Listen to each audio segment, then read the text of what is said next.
So we're going to talk about strategic networking. So what's the difference between networking and strategic networking? It's quite simple, really. Networking is networking with no purpose. Strategic networking is where you're doing it for a reason or a purpose, and it's a good idea to have a plan. So, there we go. So what we're going to cover today is the purpose of networking, creating a networking strategy, re-engaging with existing connections that you already have or contacts that you already have in different sources, making new connections, and building relationships as well. And that'll become clear as we go through why that's important. And then for job seekers, or even if you're networking for another reason, the ask, which is the reason that you originally contacted that person, and conversations. So that's what we're going to go through today.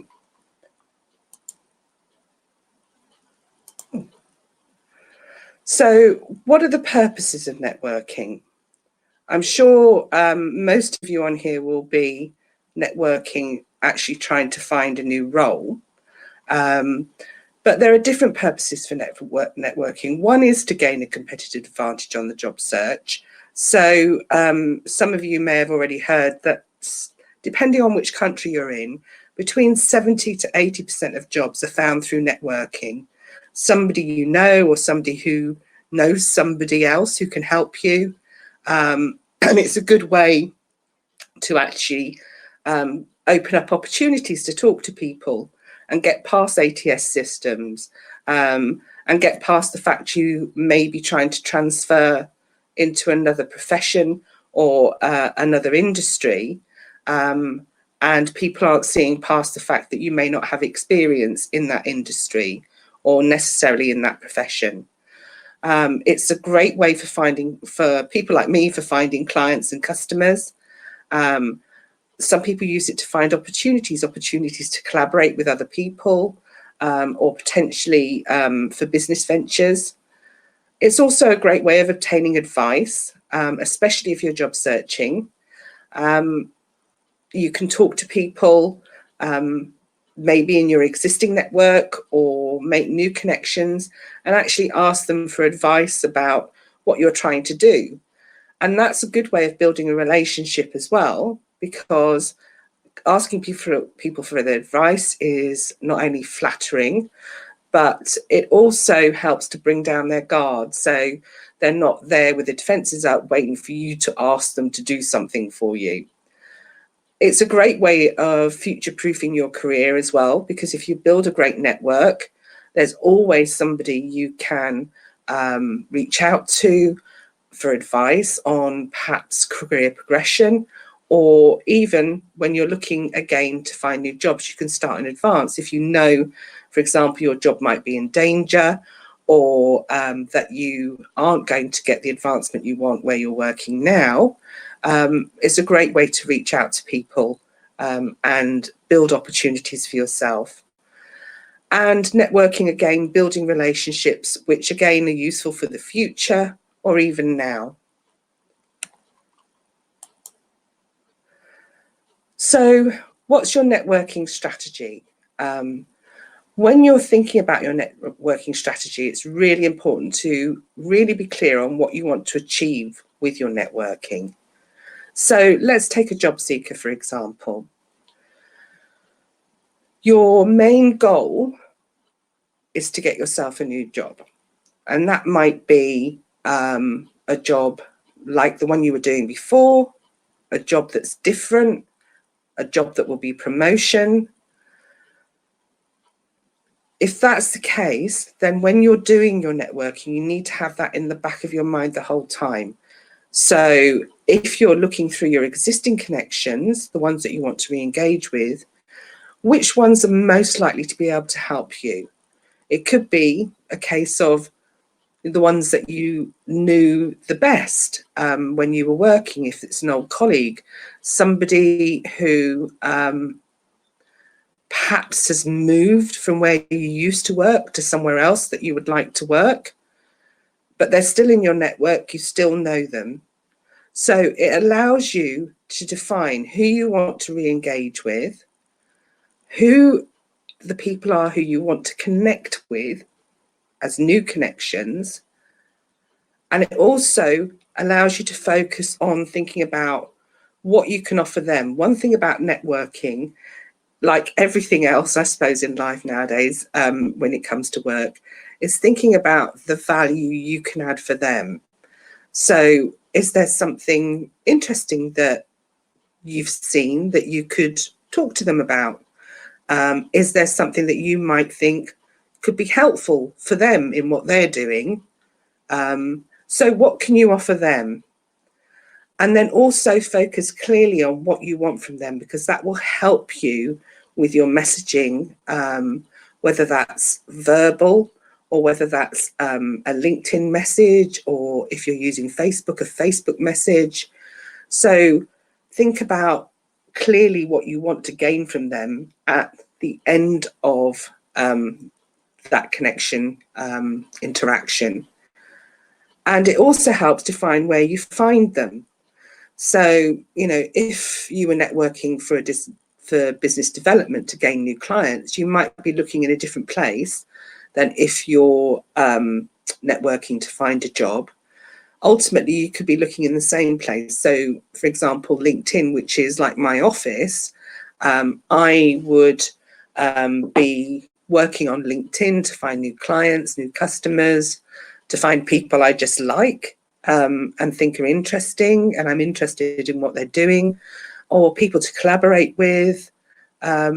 So LinkedIn is a brilliant place because it's multifaceted and you can do lots of different things, but I'm sure there are other platforms out there that will allow you to do similar things. I was listening to one of the webinars yesterday, and I know that in some countries LinkedIn isn't as prominent as other social networking platforms. So look around and see what's available, especially in your local country.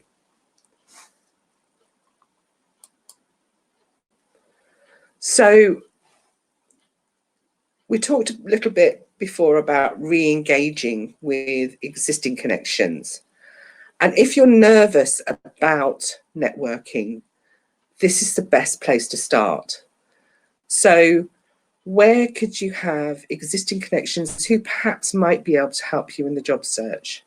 So I know that a lot of my connections on LinkedIn have been to university. I never went, but the university alumni is a great place, you know, and especially your old friends at university, even perhaps, you know, if you were good friends with them or got on with them really well, lecturers, people who were in the academia area. Think about who you know there. Also think about, obviously, any ex-colleagues if you've already had jobs. They're not always going to be staying in the same place. If I look back at my colleagues from 2 years ago, I would say 30% of them have moved on to new companies, and that opens up opportunities if I was looking for a job. There's also, if you were a manager, your employees, some of them will have climbed the ladder since you last spoke to them, could be in position to help you. If you were interacting with suppliers, they're a good place to start as well, because they're associated with what you were doing before and may have roles or associated roles that you could easily transition into. In fact, quite a few of my clients have had jobs offered to them by ex-suppliers that they worked with. And also think about clients that you might have had. So for me, in my last corporate role, I had people who were clients of the bank, and I could reach out to them. Also think about Facebook, for example. So if you are networking for business and you generally work on LinkedIn, a lot of people have huge Facebook networks. I don't, but a lot of people do. And it's a great idea to have a look at who in your Facebook network is also on LinkedIn and reach out to them and connect up. So while it's a new connection on LinkedIn, it's re-engaging with them. The other place you can find people is perhaps if you belong to clubs. A lot of people belong to running clubs, cycling clubs, golf clubs. Have a think about the clubs that you belong to, and are there people there that you can perhaps connect with on a social media platform, or just engage with in conversation. I'm not sure what the social distancing rules are in every country in the world. I know here in the UK, we're just about to be able, or we are able now to go back to golf clubs and various different sporting clubs. So that's a good place. Other people have found it through, if they've got children and they belong to a parent group at the school, they've made connections with people that way. And obviously, I've talked about Facebook, but there are other social media networks. Instagram is one that I'm aware of. And there are other places there where you might have big networks, not thought about how they could help you in searching for a job. But one of the ways to do that, again, is to invite them to connect up on LinkedIn, where it's a bit more businessy. And you can find out a bit more about their background in terms of their career and what they do, and see whether they can help you. I do have a tip for you. A lot of people do know this, but I've discovered when I've been doing other webinars that there are a lot of people who don't, that you can actually download your LinkedIn connections and create an Excel spreadsheet that you can work your way through and use it to filter to find the best people that you can start connecting with. So my next slide really just shows you how to do that if you don't know. So downloading your LinkedIn connection is quite easy. You just go to your profile on LinkedIn and you click My Network. Then you click Connections at the top of the panel on the left of the page. Then when you get through to the next page, on the right-hand side, you'll see it's really tiny, but it's in bold. You'll see Manage Synced and Imported Contacts, and click on that, and it will bring up, on the left-hand side, you'll see a picture here, Get a Copy of Your Data. And then you can select what you want. So here, hopefully you'll see that on the right column, you can click Connections. Once you've done that, LinkedIn will show you that it's processing your data request, and it will send you a notification when your file is ready to download. You download it in a .csv file, and then you can create the spreadsheet from it. So that was all about re-engaging with your existing contacts. Now, this is the step that I know that makes a lot of people nervous, and that's making new contacts. Now, there's lots of places you can make new contacts. You can join networking groups. You can join groups on LinkedIn. There's probably Facebook groups that you can join. And when social distancing rules are relaxing, there'll be face-to-face events that you can attend. And quite a few of these things are free. So I know that a lot of job seekers are on a very tight budget. So a lot of this stuff is free. And even if you think about that, on LinkedIn, for example, there's a lot of free help for job seekers, a lot of webinars. I run some. I run one on how to structure your job search for success. I do a strategic networking one. Some of the other coaches, like Andrew McGaskill, who was on yesterday, does a regular live, and I think there's a few others. I think Neil does live too. And you can connect up with people that you see in the chat on there. I see people connecting up with each other all the time.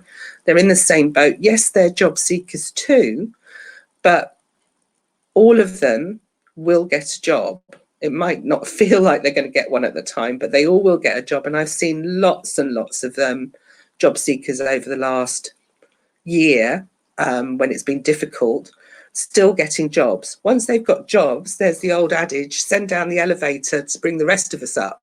So they need time to get in.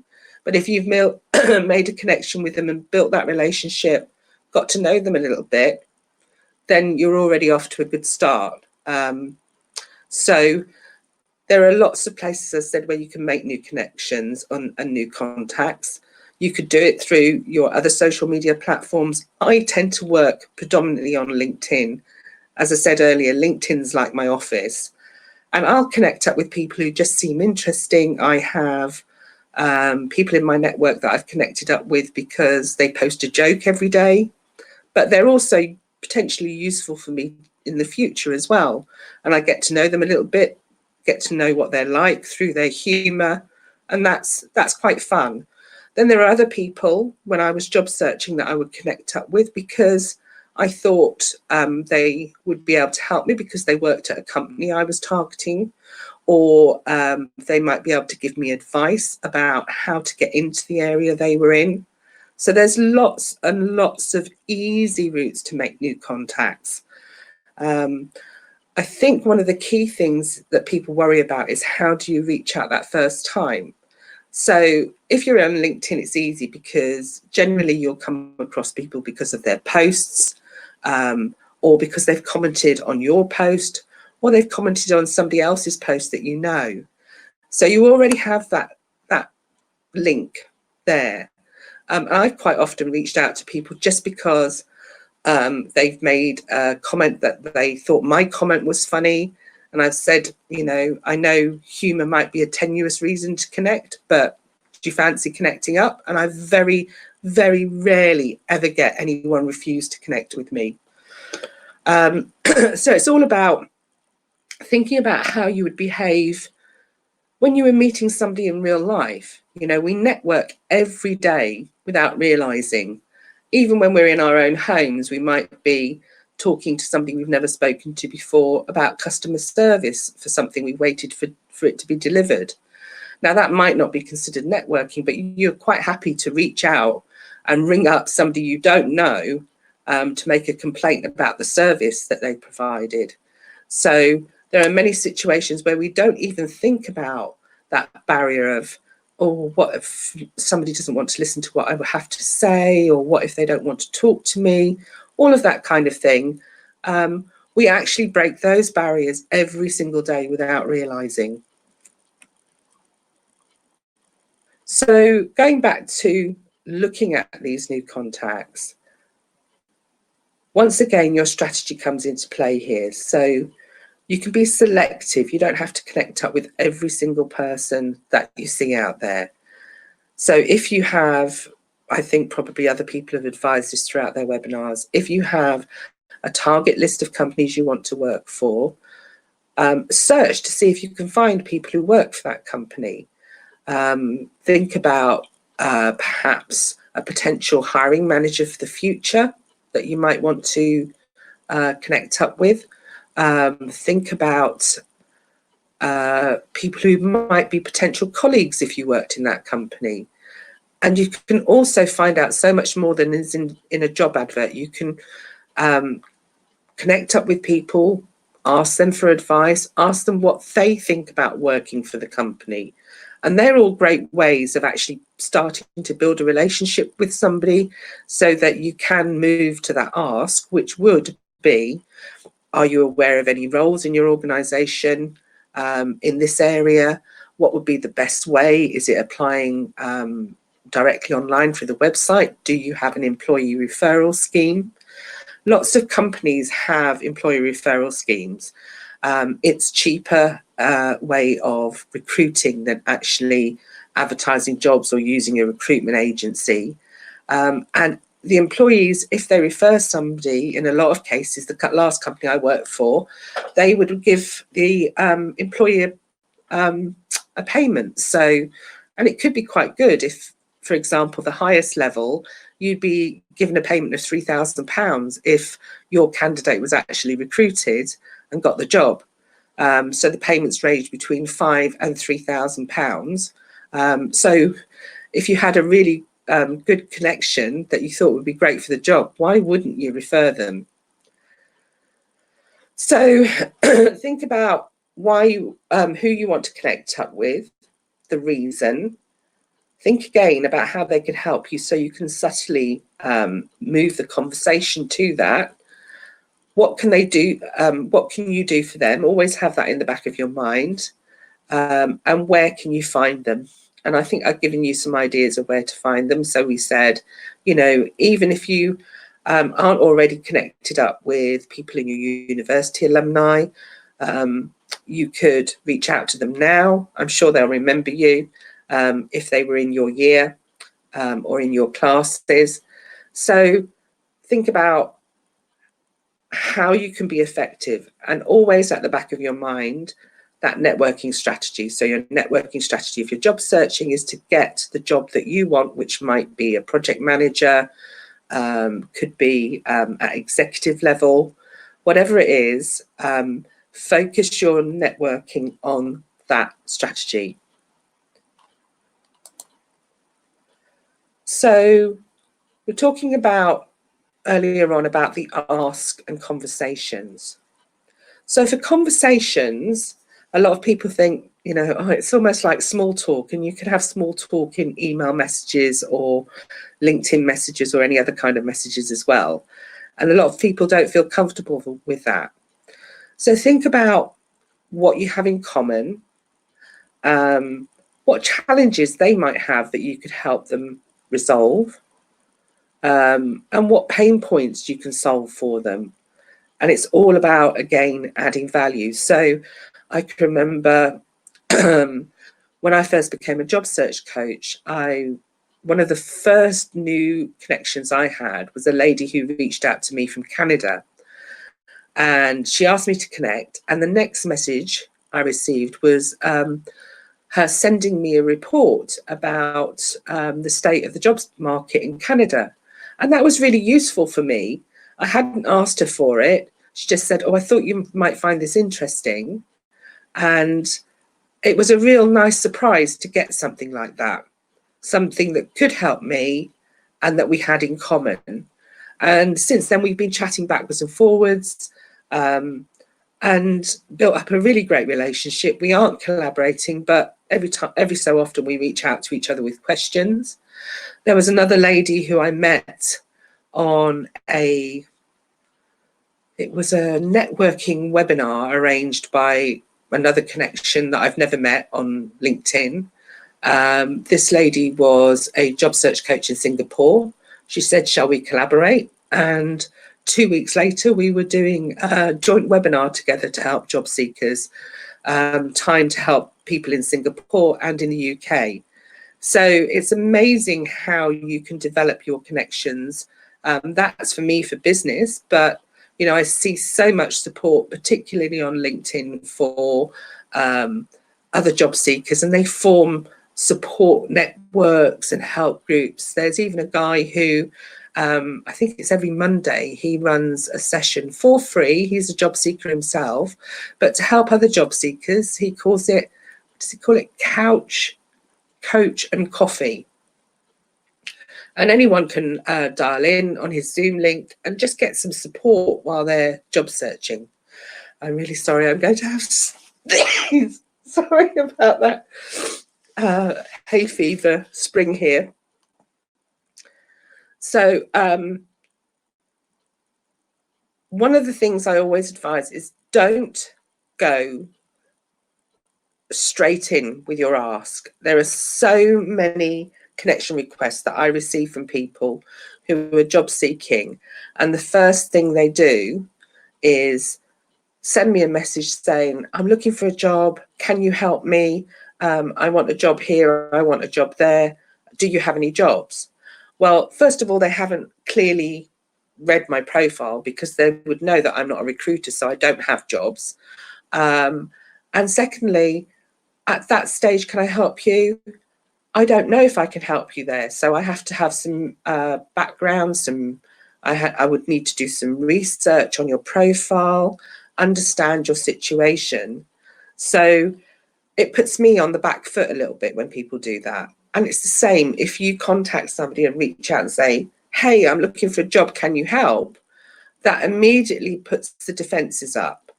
So the way I normally connect with people is that I just connect up. I say in a message to them, whether that's email, or on LinkedIn, it'll be something like, hey, I saw you reacted to my post, or hey, I really liked the post that you put up. I thought it'd be a great idea to connect. Hope you'll accept. And as I said, very few people actually refuse that invitation. And then my next message might just be, thank you for accepting my invite. And then unless they come back with a level of conversation, I leave it for a little while, maybe a week, and then I'll go back and say, hey, we connected up last week, and try and get them involved in the conversation that way. But I never make that ask straight away. And then when I do get to the stage where I'm asking for help or asking for something, I make sure it's clear exactly what I want. There are so many posts I see on LinkedIn where people are asking for help, but they're not very clear on what that help is. And it could be because they're just posting a standard message. A lot of people who post, when you put the green ring around your picture on LinkedIn, they will send out an automated post. I think it just says, hey, I'm looking for a new role, all connections and advice and support would be appreciated. But there's nothing in there about the job that they want, the industry they want to work in, and the country that they want to work in, for example. So a lot of people don't get a lot of traction because nobody knows really exactly how to help them. The other thing to do is to make the ask easy to start off with. So if you know that person is not likely to be the hiring manager, then don't ask them for a job.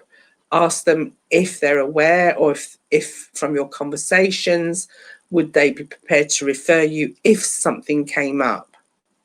And make it fun. It doesn't always have to be about what you need and what they need. You can have some humor as well. So I did mention earlier on when I was talking to Neil that I have a process.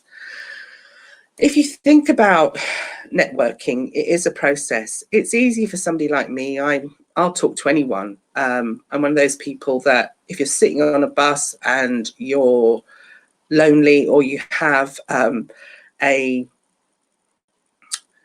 difficult journey, I'm usually the person who's smiling at you and trying to cheer you up and talks to strangers at bus stops and things like that. But if you're not like that, then having a process does make it easier for you.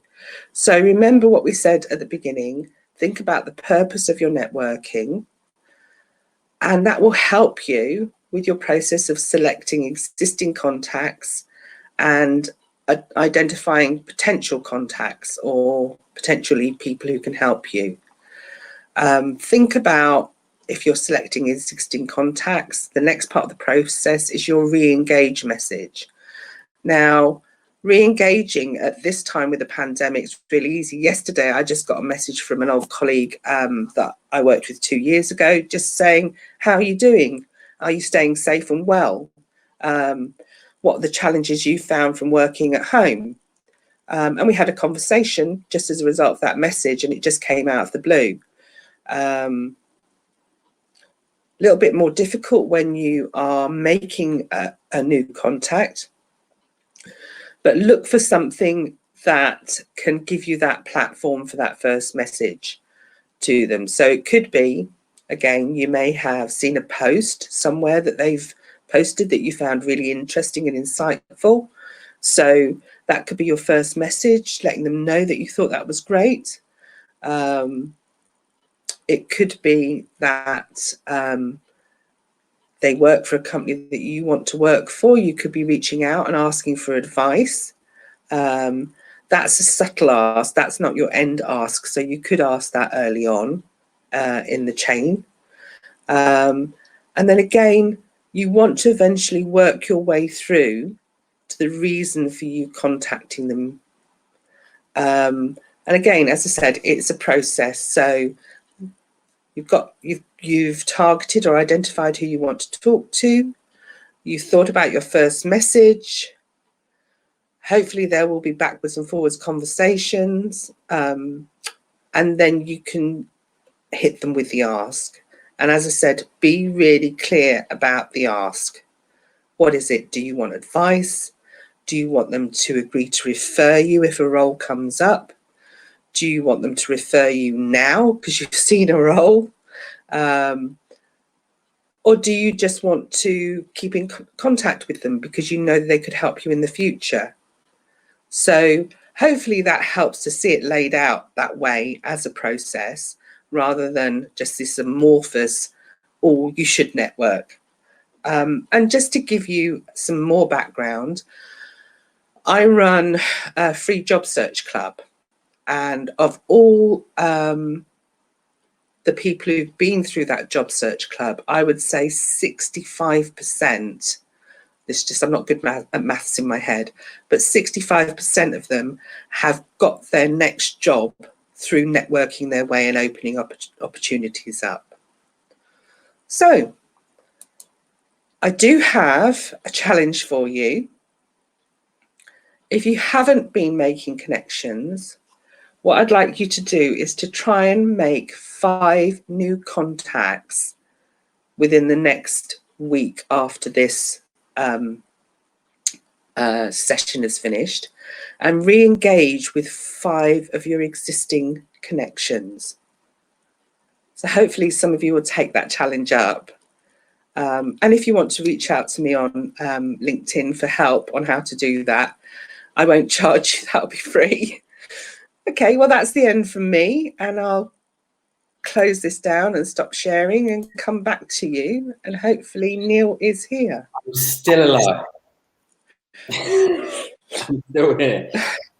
Sorry, I'm having terrible hay fever problems. You'll have to excuse me rubbing my nose and everything. Oh no, thank you for battling through that. I could see that it must have been difficult. We actually have a question that's come through as well, if you've got time to answer. How persistent, this is from Gabriella, how persistent one should be when trying to connect? If ignored once, shall I try one last time? That's from Gabriella. Okay, so one of the things to remember, if this is connecting on LinkedIn, one of the things to remember is that a lot of people aren't very active on LinkedIn, especially if they are in work. So some people aren't even allowed to go on LinkedIn at work. I know people are working from home, but I can remember working in one organization where the marketing director didn't believe in LinkedIn and would go bonkers if he saw anybody on LinkedIn during their lunchtime on their computer or anything like that. And I also had a client whose company, even though he was in business development, his company didn't believe that they should be on LinkedIn at all. Mad. So some people don't respond because they're not very active. So first of all, don't think it's you, that they don't want to contact you. I've got friends who I'll send a message to, and then a month later they'll respond to me. And they're people I know really well, but they're just not in LinkedIn that often. So be aware of that. Depending on what the message was that you sent, leave it a week. If they don't respond, go back once, and then if they don't respond, I would leave it. One, because it's better for your sanity, and 2, you don't want to be a pest. So if they are actually ignoring your message, then it would become irritating, and it could cause problems for you in the future down the line, where you might interact with them and find that, oh yeah, they weren't very happy about that. So that would be my advice, just once if they don't reply. Yeah, I completely agree. So thank you for that, Jannette. It was a really, really good talk. Thank you for going through all that. I could see from the comments how valuable it was for everyone. How can people find you if they want to contact you after today? Okay. Oh, we don't have any more questions then. That was the only one. Oh, well, unless anyone else has any questions, I'm happy to take more questions, yeah? So there was a question here. Have you guys ever referred someone who approached you on LinkedIn in the past? I was always uncomfortable. I was always uncomfortable with such requests. I thought I don't know them at all. So Yes, I have referred people I've met on LinkedIn, Mm-hmm. but not instantly. So I've got to know them a little bit better. I always take a look at their profile. I always check out their activity, see what they have posted, see what the comments are like. And you can tell a lot about a person through how they write and how they interact with people on LinkedIn. And that's enough for me. I can tell. So I have referred people on that basis in the past. We've actually had a few questions come through now after you mentioned. So Sue Ladbrook here says, are there any special tips for older job seekers? Well, yeah, yes. If it's related to networking, there's lots of tips for older job seekers, but specifically for networking, one, because you're an older job seeker, you will have got to know more people through your career. So actually, you should have a bigger potential source of connections available to you. The one thing I have seen, though, with some of my older clients is that they've worked for companies for a very long time. And so they've kind of siloed themselves, and their networking opportunities are quite narrow. The other thing is that there are, again, as you get older, there's a lot of older people who don't use LinkedIn. One, because they just don't understand it, and they're making their first forays. So it's really thinking about taking your mentality back to when you were, say, in your 20s, where you were braver, less worried about what people would think about you, perhaps. Everything was exciting, and just go for it. Just because you're older, people aren't going to reject you because you're older. And I just made a connection the other day with a lad who was more than half my age, so I'm old enough to be way above, like his mother. And he was out in Dubai, all on his own. And he'd reached out to me because he wants to change career and he didn't know what to do. So I connected up with him. Yes, he's younger. You could say, oh, that has connotations of cougar around it. But I thought, well, let's connect up. I might be able to help him.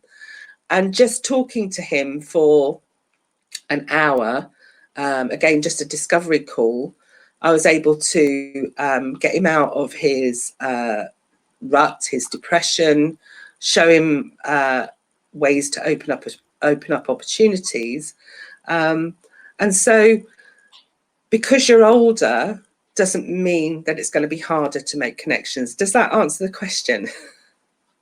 I mean, I'd have to agree with you on that. Yeah, I think that the ability to network is not age related, right? It's more about the content. Absolutely not. Relationship and the content of what that relationship that you're building is, rather than anything else. Yeah. Neil, how are you doing that? You're smiling, but your lips aren't moving, and I can hear you talking. It's probably just a bad internet connection at this point. So we've got a couple more questions that have come through from some people. So we've got Paul Vandervoort here. Would you recommend or use a CRM tool like HubSpot to track your network of contacts? It's a good question. I don't use one. But you could say I'm old-fashioned. I'm an old-fashioned networker. So everything is, done in terms of that personal connection. So I don't use any automated tools at all, not to track or anything like that. But if you've got a way of tracking through HubSpot, then use it. But I don't. I'm excited that I know how to work a spreadsheet. So I use a spreadsheet to do it. Good. I think that the real answer there is whatever works best for you. Yeah, whatever works best. Definitely. There's no point trying to indoctrinate someone into HubSpot that's been using Excel for 20 years. It's whatever's going to be easiest for you to use. Yeah. I think you're right, Neil. I think one of the things that probably didn't come across earlier on when I was talking as well is one of the key ways to make connections is to post interesting stuff. So particularly it could be on LinkedIn, could be on Instagram or Facebook. If you post content that resonates with people, you'll get comments, you'll get traction, and you'll find new people to connect with as well. So I would regularly post when I was job searching, and my network would like my stuff. I was really lucky, for example, the last time I was job searching, somebody had reminded me about mindfulness and taking photographs. So when I was wandering around London, meeting up with people, I'd take photographs of interesting parts of London and post them with my posts and talk about that.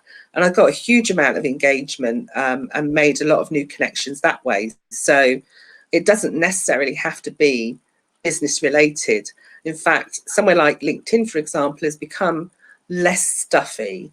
So through last lockdown, there are a lot of people posting the recipes for banana bread or showing their pictures of banana bread, but they made lots of connections that way. There were people who were posting videos of themselves after they'd done their 5K bike ride.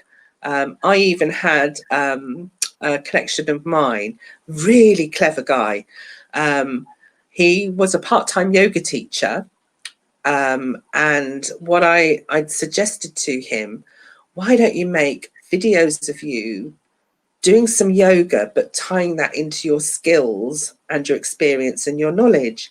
And he did. He posted a series of about 5 videos where he would teach you a yoga move as a job seeker to relax you after you've been all day at the screen. I love that. And then he would also talk about his skills and his experience and his passions in his work. And that opened up loads of opportunities for him. He got lots of people contacting him, 1, because of the yoga, and 2, because of the way he presented his knowledge in the yoga videos. It's brilliant. Very, very good. So that's another way you can attract people. And I know if you're scared of networking, posting a video on LinkedIn is probably just as scary. But once you've done it once, you know, it is that the fear. hardest, isn't it? It genuinely is. You know, with the people that I coach, it's the first doing the first post, and sort of it's the vulnerability of it. I think. You know, what if someone doesn't like what I said? What if someone disagrees with what I've said? And no matter how many times I say, you know, I've had thousands of comments in my posts in the last 2 weeks or a month, and none of them have been bad, because people don't want to put negative comments on people's posts anyway. No matter how much you say that, it is getting over that sort of initial inertia of putting out a post for the first time. It's taking that first step. It's like all coaches say, the first step is always the hardest. But once you've taken it, every single step after that's a lot easier. And the really big, hard step at the end, which you thought you'd never do, which is that ask, that as you get closer becomes much, much easier to do.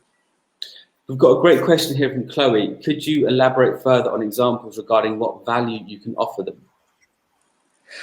Okay, so and bear with me, I'll be back in 2 seconds while you answer. Yeah. Okay, so that's quite a difficult one to answer, because it depends on who you are and what you do. So for me, for example, my background's in marketing. So if I was reaching out to somebody now, job searching, and I was looking for a marketing role, one of the things I'd do is obviously have target companies. I'd look at what that company was doing in the market. So for example, in the UK, at one stage, Monzo Bank were the bank to go and want to work for. So I looked at everything in the market, how Monzo were doing. I had a few connections there, and I knew somebody who worked there, but I wasn't connected to them. So I could see there was a particular challenge, and I was familiar with that challenge. So what I did was I actually wrote to them, asked them if they would connect, which they did. And then I started to talk about the common challenges in the marketplace for banks like Monzo. And we got a conversation going, really good. They put my CV at the time in front of a hiring manager. I didn't get an interview, but it was because of something I wasn't aware of at the time, which is related to my age. So a lot of the employees at Monzo are all millennials, young, thrusting, let's do this. And they felt that I wouldn't be a good cultural fit. And that's when I learned that it would be a good idea to address that ahead of time. And to, I think Andrew McGaskill calls it blowing up the bomb. He does. So, so you address that issue ahead of time, so it becomes a non-issue. But yes, I think in terms of value, it's looking at, is there something you have in common? If it's not your profession, have a look at their LinkedIn profile. There's loads of information on there, people's profiles, and you might find something in common. So it could be as simple as you like the same football team, or you like the same rugby team, or you've worked for the same company in the past somewhere. And then think about, is there an interesting article you found that they might be interested in? The lady who I told you about who sent me the report on the Canadian job market. Could it be something that isn't business related that you have in common that you could send them something interesting about as well? So if you sit down, you could probably do and I always find this really useful, what they called, it's like having a brainstorm, or a, what do they call them now? Word showers. Sorry? Word cloud. Yeah, or a word cloud or something. And just throw the ideas down on the page. Without knowing your individual situation, it's difficult for me to say what value could you add or give examples that are actually relevant to you.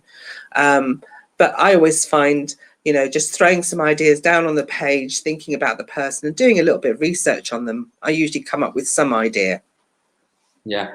And I think just to add to what you said about the blow up the bomb sort of technique in interviews, and if Andrew McCaskill's listening to this, it's been many hours, so I hope I don't get this too wrong, but it's bringing up the thing that you think will be the biggest issue for a potential employer. So say you don't have industry experience. It would be along the lines of, some employers had an issue with the fact that I didn't have industry experience. Just out of interest, why was that not an issue for you guys, bringing me for interview? Yeah. And you bring it up first, and then that's that issue dealt with for the rest of the interview, the rest of that time, because they have to give a positive response to that. But fantastic, yeah. We have one more question, if you've got time. Mm-hmm. Fantastic. It's from Barbara Lockley. I had an odd interaction with a recent connection who started by saying things are usually problematic, but he thought I would be fine. Then he told me he wanted to move to the US and wondered where I was, asked me my status. Was I married and how many children I had? He was an MD, only 65 connections. I just got a bad feeling. Are people using this for nefarious reasons as well? I felt as yes, they are. They're that is the best question to end this 24 hours on. That was brilliant. Thank you so much. Go ahead, Jannette. Yeah. So my advice is just be really careful. I get them all the time. I have at least 5 connections from people who say they're military doctors working for the UN. Usually you can tell because there'll be some mistakes in uppercase and lowercase letters in their name or something. And they usually start their messages with, "Hello, dear," or something like that. A friend of mine, Sarah, showed me some of the messages that she received on LinkedIn, and just be sensible, I think, about it. With that sort of thing. Yes, there are some guys out there and ladies, I've got to say, who seem to think it's a dating site. Right. So I'm usually very polite and make it clear. So they'll ask you, "Oh, can we move this conversation to WhatsApp?" And my answer is no. If you want to talk to me, that's fine, but through LinkedIn. Yeah. Just be careful about the data that you put on your profile as well. So I see so many people put their whole CV on their featured section, and it's got all their personal details in it. So it's got, I saw one yesterday with somebody's date of birth, their name, their address, and I thought, identity theft opportunity. You know, you take all that and you can create a profile quite easily and start fraudulent activity in somebody's name. But they've got all that information about you, and if they are scammers or dodgy people, it's so easy. So one of the things I would say, quick warning, if you're going to put your CV, and I don't recommend it, but that's for another reason. If you're going to put your CV on your featured section, take your personal data off the top. Don't have any personal data on it at all. You, in your contact section, if you would prefer, because a recruiter will reach out to you via email as well as phone, so you could take your phone number off as well. I've had one of the ladies who I work with in my job search club, she's had people ring her by getting her number off of LinkedIn, and they've been ringing her at midnight. Some lawyer who was on a mission to date her just took her number off LinkedIn and rang her. So just be careful about the data you put on your profile. I advise, and I wish I didn't have to advise this, but I advise the women that I'm coaching about their about section, when it comes to their call to action, they say, should I put my phone number? And I said, be careful with that. You know, be careful about putting a mobile number on there, because you could end up like Barbara, you know, to have a serious answer to your question, Barbara, be careful with that, because, you know, you could end up, like Jannette said, with the person that she was coaching, difficult situations where people are being nefarious, and it's a real shame, and it really shouldn't be happening, but unfortunately that's the world we live in. And there is always the block and report option.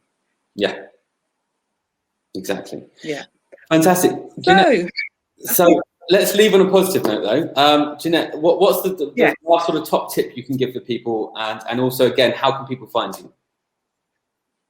Okay, so my top tip for people is really simple. Gather your courage and just go for it.